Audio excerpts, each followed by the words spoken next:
season pay. Omo obi anfa ne de nko ba bi ope bi ankoton. O ye fa so obenya bi anfa. On say en say beboa. Ocean for aha Ayɛka 70 GH. Make sure you like, comment, subscribe, turn on notification so that anytime videos of this nature are uploaded, you'll be notified. Ocean for hey.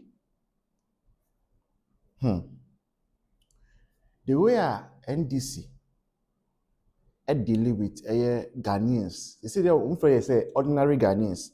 What could talk about the way we citizens, we are ordinary Ghanaians. But aside that, no, the way they don't respect us, I've not seen some before.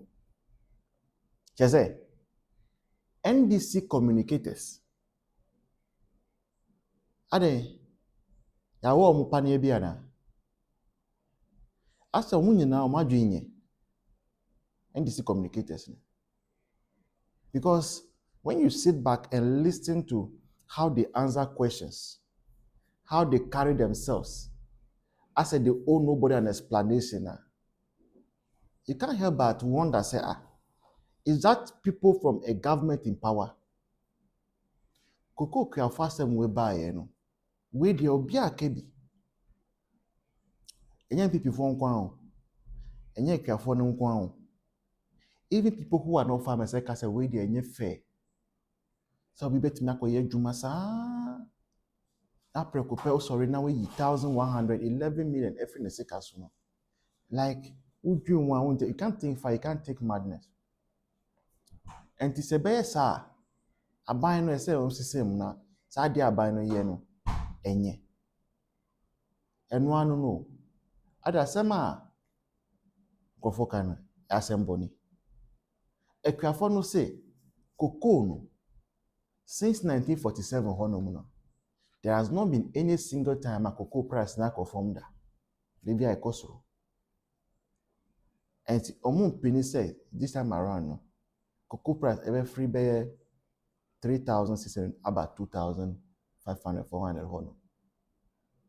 What have they said wrong? Boni ben amaye for an NDC communicator to boldly come on TV ebe catch a cocoa for no say so mun ti asia and your mom fa mu cocoa na mu koton amunya nkan be ne sa please obianim say cocoa aban no ton aban enya profit every mu say cocoa farmers na ngasa mpo one name Muna Moka says even gold board no you are fashioning it to imitate the idea cocoa board here. So you are getting a lot of money from these farmers. Unima. And to catch a farmers no say omu koton cocoa na omunyanka. It's because emra wo omu ni choice. We are farmer now for cocoa beans and Ivory Coast. I see smuggling. A chew na yasizi cocoa. Enye nuwa. Anka, why would they be worried about how much government of Ghana is buying cocoa? And you have tied their hands. Omu ni choice bia. Na omu ni choice no sunu. After we show masumo musu na say ade na musu. And we are buying. We are memo. This is a governance that NDC forward. No who promise on person baba. And so for complaining, as a buying, you owe them an explanation. Now say explanation, no, they don't understand now. Say they be still they will not agree. They will not agree. Don't force them. Give them what is due them. Because what belongs to Caesar must go to Caesar. And that is the stance of Mahama. So because once we are communicator for a party in power, whatever you say, I assume say the stance of the government. And it's our stance, no say cocoa for no.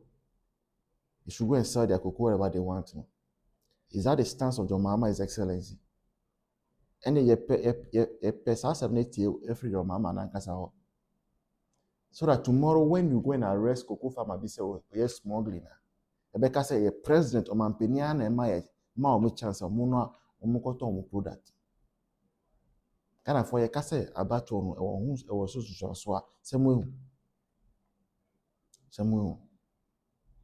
enne mo am jejereje chebusionfo before we call conversation in mono. Remember say Ghana Asem TV GH be a second studio e wo Volta region e boa ejuma ye total cost na 25,000 Ghana cedis mesrem with 25,000 Ghana cedis back dollar one almost $2,300 US. Mesrem nyina ama boy kitwa bia nso let's contribute towards this project edamu nyina ase. Don't go anywhere. Conversation is up next. Cheers. Mbena sa kwan no so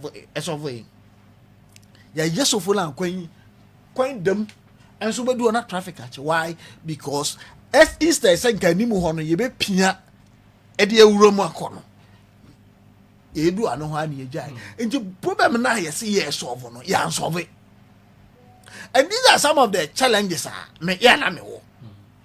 Oh, so wo solve problem nti engineers omo ye nti omo ntimi ehunu se ye fitre na se ye ba be wura wan mu a e be congestion eti e de problem bebre nti me wo problem with sane mane se nyema ne bi o ho a ye nya ne preko ye ne preko a ya na de ho hare bebre mama na ase na nya kwantie o call no o girls na o betra no mo frefros abepra na ne ma te say mo te so kasana mo frefre bomidin we na be fra bomidin omdi omudi say omudin na onche awo mo say o kasa girls no wa no aka nche omdo o kasa aha ti omudi na no mo aha say boyedin man bi omse no ye the bi Isaac bon fa no phone to silent Ozabakani yanchati we afi ni abanti I have better o be so kan o to di me kan o be ode na wo me kan bi kan o kan senior man o di o monitor na bi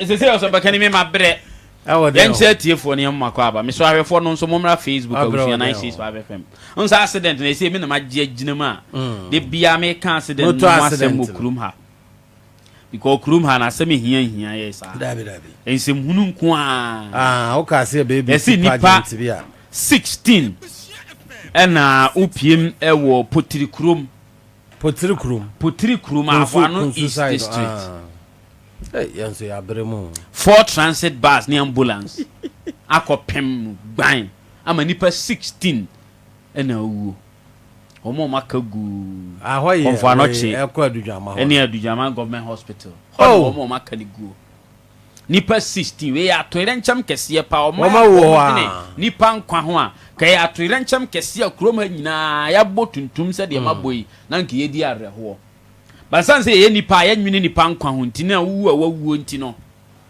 agrada nsem hunu ne di akiri ne story e wokrum ha omo ka ho asem ehọ no ekọ wani ma na ebon ne kosia no nkwanhia wo so hunu ye nipa on ye nwini nipa nkwa ho wo achese wo kakra bi wo sa side ono emre bi na me kosunya nyame nko a so hunu na ye ya de bia no eje gban na ye ne yabusuafo na ewuo no sa nkomo no hia ye mo na de bia ese ye ha nipa adwene ne ba na accident nipa 16 awu ote ho na agrada na u postu agrada na ibia ya me kan say yie no say nye ofi a on anan mokotodwe ma on ya o hu ne ya o any the way sitie na senko akọ e na ba tan bi awu agya ne ma ye nim obi obehwe ma na on ke be dwene nipa nkwa ho ma we ye he obi amfa ho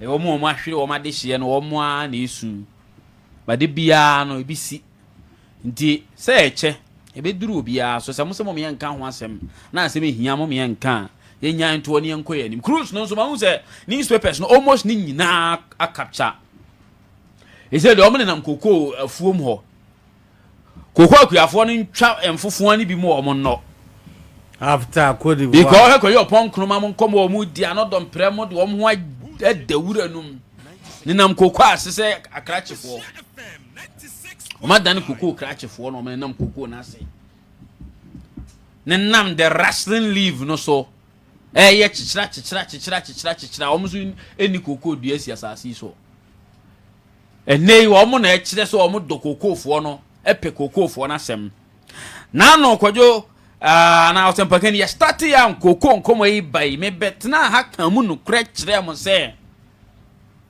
nipa wo ho aye real kan kra ni chire damfo nse demfo agro the next thing we man na ebe nyina some of we saw it from afar tina de bia ye di nkomo na ne ye kamu no kra chire mu se de be ya obia beti ase me wa yie na so ami ya yie ni nyina na mani ba konso tetewo because ese unfuo do so aye ni nyina timitie yie na se no ya na ma fa we no na me ready ni ama kakra na me hwehwe de ekoso a lo and behold enkomo aye di ya ka kire mo se nya ban we na se bi o nipa boni ni because me I'm from a farming community to obi ani ho a o ye niam bi e beti akuafo a meso so sa nipa no so ti e ba ya na e kan mu no kure se ye ti na anya yie bibi ne free soro abete bayira huma ma bayira na amo akese ti esre na nanu makuafo se omo de ne omo de so ba se betimi de ensa hyejem de amom because ye nso kuya no ye bia ye nim ha wa kuya ye esitie ti e ka chom so munya abotre na ye no nsuye ntwen ope na ye mompai se ye besa tu ohum na ye tu ye no mere bia atwam no biem ani e ton 11,000 12,000 wa dwama so no e biem nsamra okay especially whereby abai we aye nhyehyeye se ne ye koton koko na koko kuyani ne de na 70%.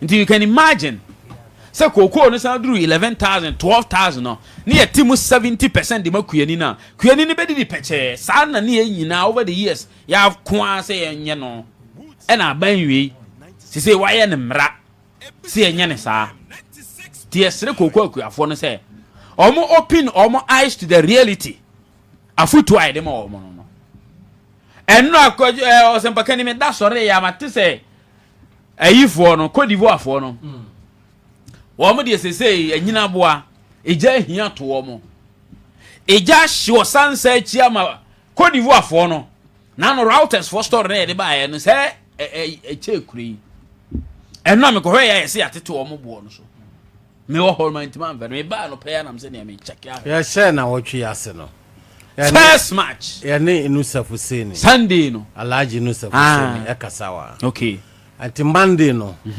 ana say yen check Cote d'Ivoire price na yen hwe price a se omoton mo de no what the to Ghana cedi no ho a se omobo no yen ye bo no times 2 yes 2,500 aha anti yen ye de no wo ton bag ba ko a ska wonya wo ho no wo Cote d'Ivoire ultimate to me aha omo de 1,225 Ghana eto o ma sa revelation no ana say obesere minority for ne say omo aka no ma ko nso akoka bi ama ohun se omo animagu ase me catch om say cruise we omo nya real tina Dr. Frimpong bo atin me de say me catch om say ma no nya du a metimi aka on Dr. Frimpong bo atin hwe omo nim catch om say omo ye fake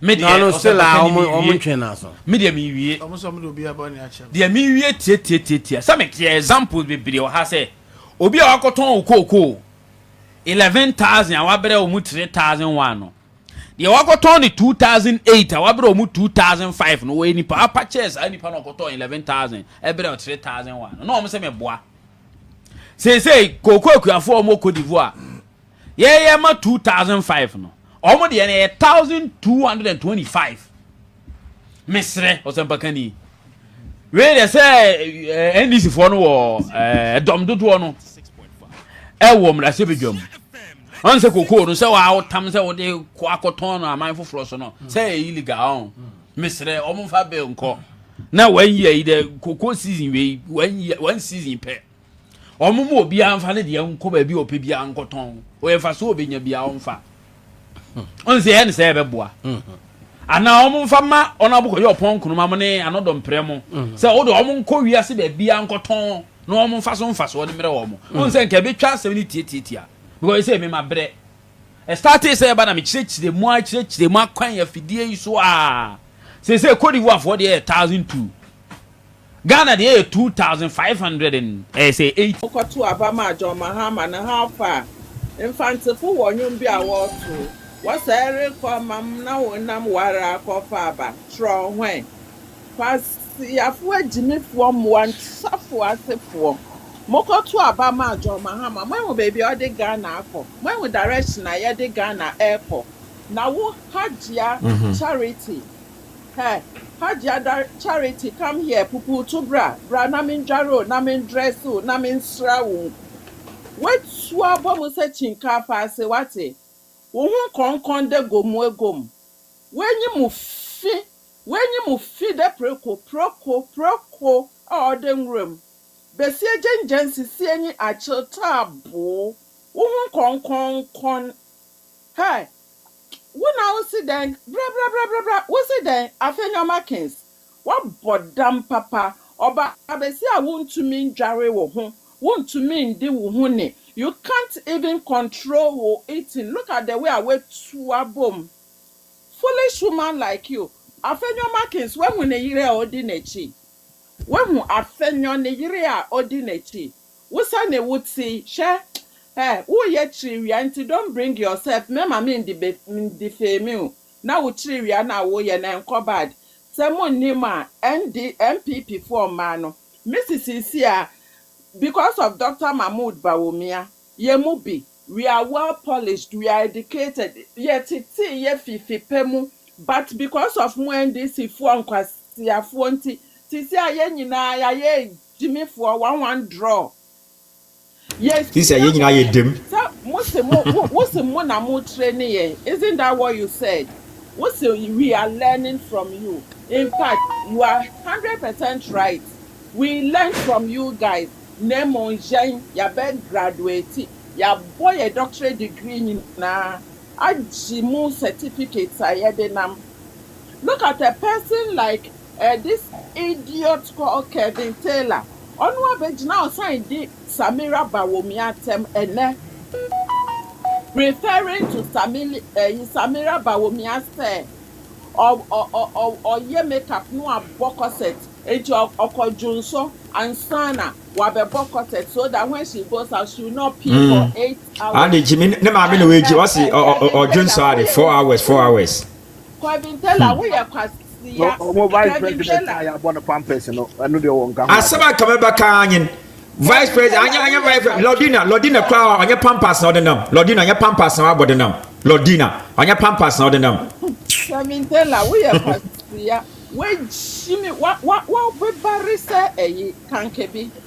Then I was Lordina President what the bomb over 6,000. Hey Roddy. Yeah, Lady C. What's the remove? What's already?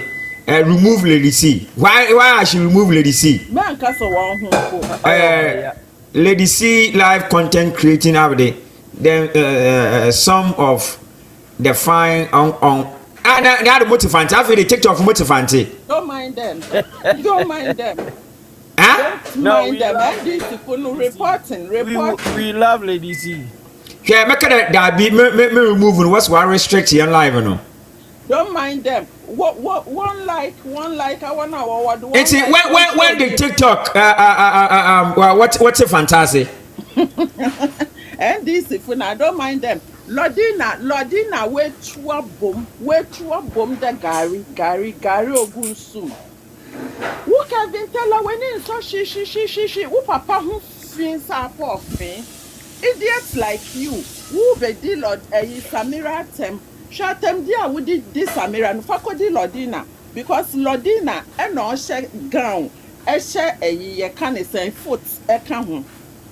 Lordina Mahama. Or no nataria or shares is or the share hill no or the share foot and or dinam. Mama me no can answer that a life is the of a school who been. And go school I don't see jelly do my life. Missy John Mahama onye nebusiafo especially Ibrahim Mahama we Naga na yeska. Oh, Ghana niska nyafu. Was the left, right, foot, head, toes, everything included. It was the Ghana niska. na NDC fun kwasiafo na ye kan na mo report we are going to face you people boot for boot me say Eric Oyamra will nam wala kofa abatro ho TikTok fo say what's one task ma can bio Montie NDC fun kwasiasam na mo kan TikTok if you want to understand you are going